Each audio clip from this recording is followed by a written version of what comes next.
Hi, my name is Mariah Pena, and this is my language and cultural contact presentation. The activities that I participated in were watching a movie called Instructions Not Included, work experience, and car radio stations.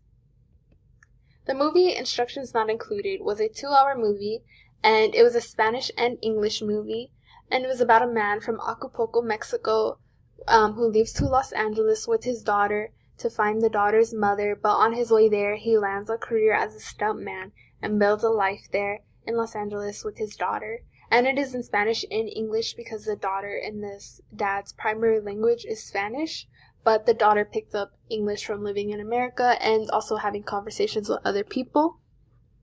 And some vocabulary terms that I learned in this movie were paisana, which means countrywoman, but he would use it as the word companion. He would describe his daughter as his paisana on his journey to find the daughter's mother.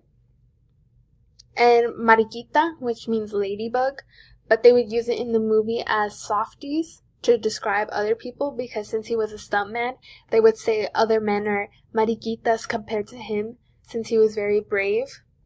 And asustado, which means scared, and the daughter would tell him a lot of the times before he was about to do a stunt and he was nervous. She said, "You cannot be asustado."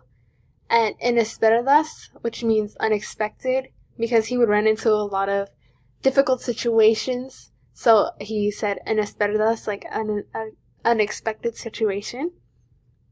And some nuances that I noticed were making sacrifices and you cannot be afraid of things was something that he was taught a part of his culture, because as a kid, he said his dad would make him do very scary things or jump off cliffs so he could be taught to not have fear for anything. So that was his culture growing up, he would describe it as.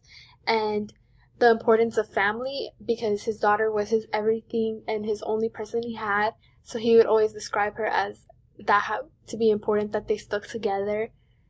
And that was another thing, making sacrifices for. He would do all those stunts and get hurt because he was trying to provide for her. My other activity was work experience. At my retail job, Aeropostale, I had conversations with customers in Spanish for the first hour of my shift. Some vocabulary terms that I picked up on were manga larga, which means long sleeve, correo electrónico, which means email whenever I would ask a customer for their email address, playera, which means t-shirt, and I only knew the term camiseta before for t-shirt, but playera would be a main thing customers would ask me for when they were looking for t-shirts. Tamaño, which is size, and ganga, which means bargain or deal, whenever they would ask for what deals we had that day. Some nuances that I noticed were whenever I would approach customers talking in Spanish instead of English, they automatically became more communicative with me. They were more comfortable talking to me, having conversations, and actually asking for help compared to if I approached them in English. And another thing I noticed was a lot of customers would buy clothing in bulk purchases.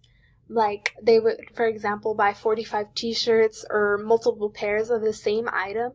Because since I was talking to them in Spanish, they would tell me that they were buying these items here because they are a much lower price in my store and here in general, and bring them back to Mexico to their family or to sell them there. And another thing was family shopping. It was big groups of family that were shopping together, in mainly as a Hispanic culture, because in my store we do have more of Hispanic customers typically. And the last activity that I participated in were listening to radio stations.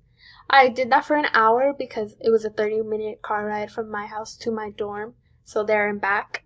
I listened to 106.3 KOMR, which is the radio station from Univision, the television network in Spanish.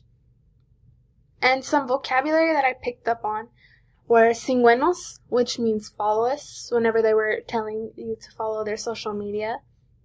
Noticias, which is news. And contento parizando, sorry, I can't really pronounce that, which means sponsored content whenever they would describe ads after music that would be played. And some nuances that I noticed were that the radio station hosts were very happy and energetic, I can hear and tell.